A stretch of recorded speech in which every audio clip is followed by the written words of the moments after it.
You are inside a 2007 Roadtrek 210 Popular, in which the cabinet, right down there with the drawers, was actually sticking out into the aisle about 2.5 or 3 inches.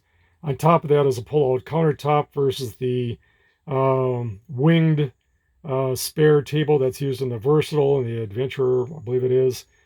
But in order to do this, because my goal was, if I ever got another Roadtrek 210 Popular, because of the cabinets that are behind the captain's chair, and you can't recline the seat, you can't push the seat back far enough. It was a real poor design by Roadtrek. They should have accommodated for it. What I ended up doing was cutting this countertop, 3 inches narrower, shorter. And this original wall board went to the floor, but then this cabinet went out this direction, extended out about 1 inch or 1.5 inches beyond that wall board, giving you a wider cabinet. But you'll see the results. That board down there is what was cut off of these drawers right here. So yes, this is sort of a blight. You can see the original hole that was in here for this knob I moved over.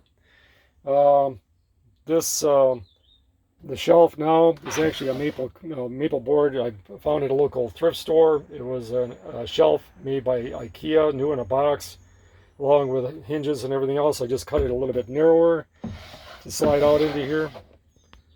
So that's fully functional.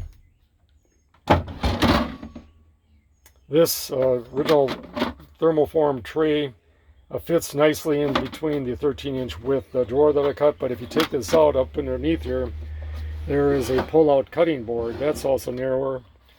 But if you lift this up by pulling the table or this drawer all the way out, if you pull this up, it actually allows storage for your tin foil, saran wrap, and so on now. But anyway, this video is to show the results of opening up that wall. A little bit of breathing space behind the captain's chair. This actually does recline a couple inches. And so I trimmed it out using aluminum as a backsplash. I didn't want to pay for stainless, so I went to a local Royal King. You can go to Lowe's and Home Depot. It's a little bit more expensive, but a Royal King, this was $10 for this piece. It was 6 inches by 24 inches long. I cut it to 14 inches wide. So blends well with the countertop. Got a little cubby hole back there. Bric-a-brac shelf. I just mounted a little bit taller, adding a piece of trim underneath here to make up for the difference. Wrapping it around, as you can see. I also had some carpeting that I had used in a Dynamax motorhome that was beige in color, which actually fit in really nicely in here. So this chair does recline all the way. It goes all the way forward by moving it 1.5 inches back.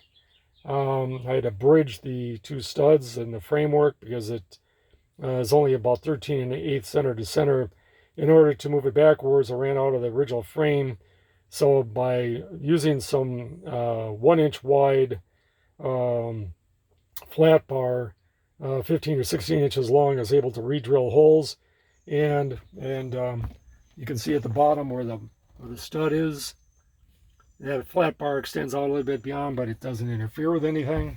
Nobody's going to know the difference. So this takes care of this modification by changing the width of the top cabinets and the below cabinet. That this profile is no longer a knee knocker, if you want to call it that. It's now flush with the rest of the doors, and so on to the next project.